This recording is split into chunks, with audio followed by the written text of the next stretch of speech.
Tapi apa yang disampaikan oleh Mbak Puan terkait penangkapan atau memberikan efek jera kepada bandar, ini benar-benar harus kita dukung dan apresiasi. Dan pernyataan dari Bos BCA terkait daya beli masyarakat yang turun akibat judi online,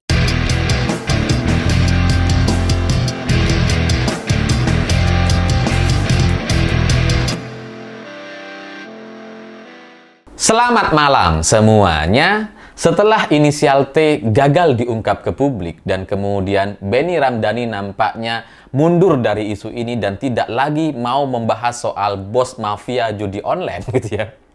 Karena nampaknya dia juga ketakutan gitu ya. Karena kalau dia bicara nampaknya justru dia yang bisa masuk ke penjara setelah itu gitu. Dan respon dari pihak kepolisian juga sampai sekarang itu masih belum clear, belum jelas soal siapa bandar dari judi online. Hanya sekarang itu kan yang muncul adalah bantahan-bantahannya gitu ya. T yang dimaksud bukan itu, T yang dimaksud bukan ini, hanya sebatas itu. Tapi setelah itu kita juga nggak tahu gitu ya, siapa bandarnya. Sehingga saya berpikir jangan-jangan judi online itu nggak ada. Nah, setelah inisial T ini selesai atau tenggelam oleh isu-isu lain dan kemudian tidak dibicarakan lagi, tiba-tiba muncul dua orang tokoh yang berani berbicara soal judi online. Jadi kalau sebelumnya saya sedikit protes atau kritik bahwa nggak ada tokoh-tokoh di Indonesia yang berani bicara soal judi online, tiba-tiba setelah itu muncul dua orang tokoh, yaitu yang pertama adalah Puan Maharani dan kedua adalah Bos BCA. Yang keduanya kompak bicara soal bahaya judi online. Sehingga semestinya dengan pernyataan Puan dan Bos BCA ini dapat menginspirasi pemerintah atau penegak hukum di Indonesia untuk benar-benar menyelesaikan masalah judi online. Karena ini bahaya gitu ya. Ini harus diselesaikan, bukan kemudian dibiarkan begini-begini saja gitu. Bos BCA itu mengatakan bahwa judi online itu membuat daya beli masyarakat menjadi turun katanya. Ya sebenarnya ini juga sudah saya bilang beberapa bulan yang lalu, tapi pernyataan Bos BCA ini menjadi satu konfirmasi bahwa apa yang saya pikirkan, apa yang disampaikan oleh banyak orang selama ini yang menyebut bahwa judi online ini adalah biang kerok dari daya beli masyarakat yang turun, itu menjadi satu konfirmasi atau menjadi satu informasi yang valid. Karena kalau Bos BCA yang bicarakan, ini hampir pasti benar gitu ya. Dan kemudian nggak cuma soal daya beli masyarakat yang turun gitu ya. Kemudian ini kan berdampak kepada banyak komoditas barang-barang yang menjadi nggak laku gitu. Kalau hanya mobil misalkan itu kan menyasar kelompok menengah ke atas gitu ya. Oh, mungkin daya beli masyarakat turun, mobil penjualannya menjadi turun. Itu kan kelompok menengah ke atas. Tapi faktanya di lapangan nggak cuma menengah ke atas, menengah ke bawah juga terdampak gitu ya. Yang nggak laku tuh nggak cuma mobil.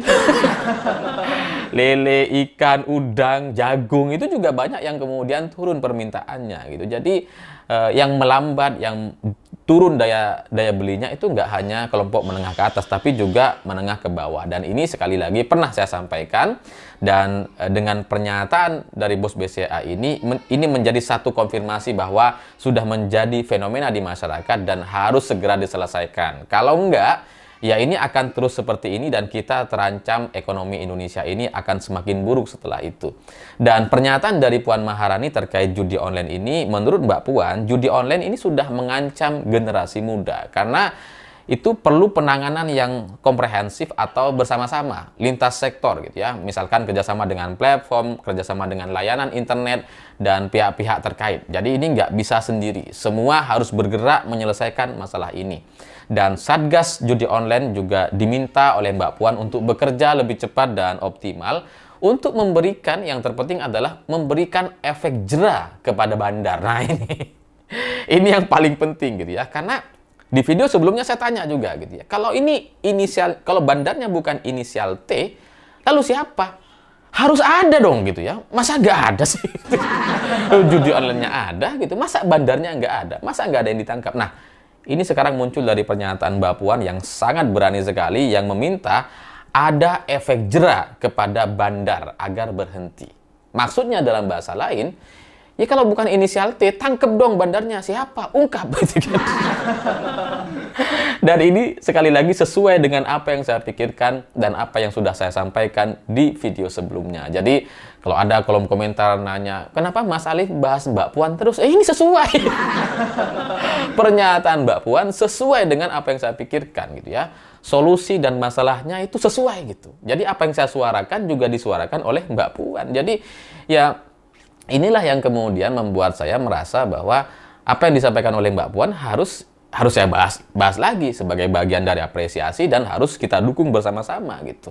Dan lebih dari itu soal bandar yang harus ada, yang harus ditangkap, yang harus memberikan efek jera gitu kepada bandarnya. Mbak Puan juga menyebutkan agar kita ke depan itu menyusun aturan lebih ketat.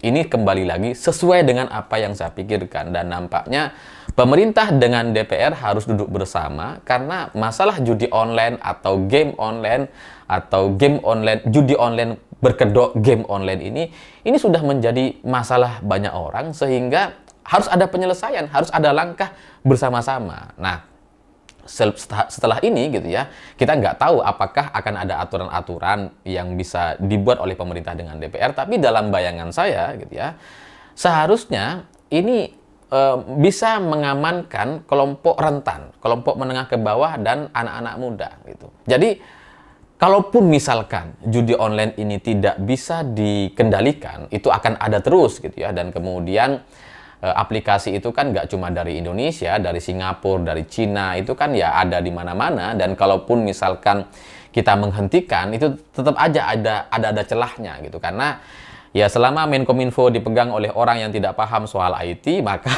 cerita ini akan terus terjadi gitu, sehingga ya masalah judi online ini nampaknya memang harus ada penyelesaian yang sangat-sangat menyeluruh dan detail gitu ya, terutama untuk melindungi kelompok menengah ke bawah dan anak-anak muda. Kalau yang kelompok menengah ke atas mau main judi online, ya biarin aja lah, mereka masih kaya gitu kan. Tapi kalau kelompok menengah ke bawah ini kan kasihan kalau kemudian mereka terjerat dengan judi online, sehingga mungkin dalam bayangan saya perlu dibuatkan aturan-aturan yang menurut Mbak Puan itu menyusun aturan yang lebih ketat. Misalkan gitu ya, judi online hanya bisa diakses misalkan oleh orang yang sudah punya KTP misalkan. Jadi kalau yang anak sekolah nggak bisa. Lalu kemudian judi online hanya bisa dimainkan oleh kelompok-kelompok yang dalam tanda kutip itu kelompok kategori kaya misalkan gitu ya. Contohnya seperti apa? Ya dibuatkan aturan misalkan ya. Kalau sekarang itu judi online kan bisa top up 100.000, 50.000 sudah bisa top up, sudah bisa duduk main judi gitu ya.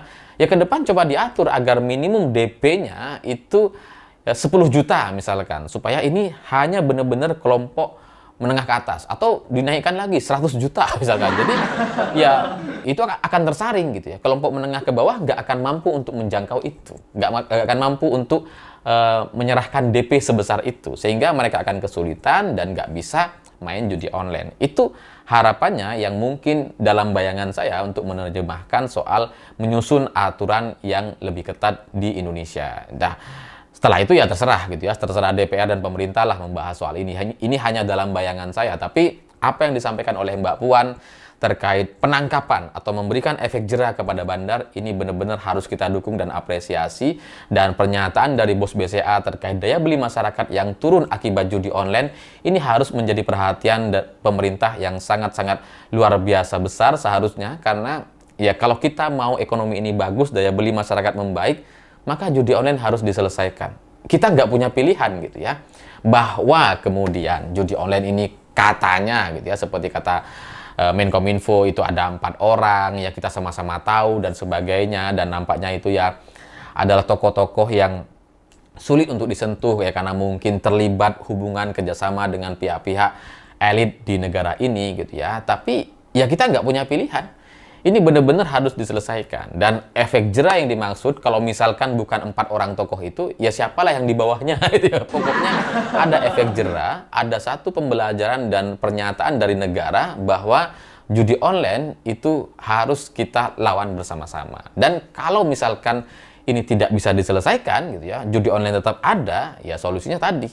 Ini melindungi kelompok menengah ke bawah agar mereka tidak terjangkit masalah judi online. Jadi, apa yang disampaikan oleh Mbak Puan dan Bos BCA ini harus menjadi perhatian bersama-sama.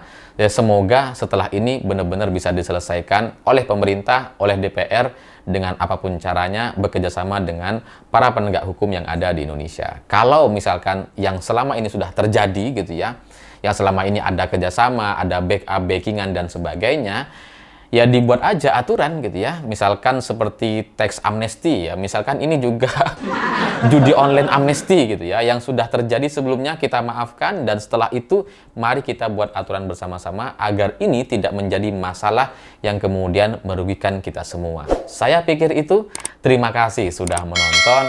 Begitulah kura-kura.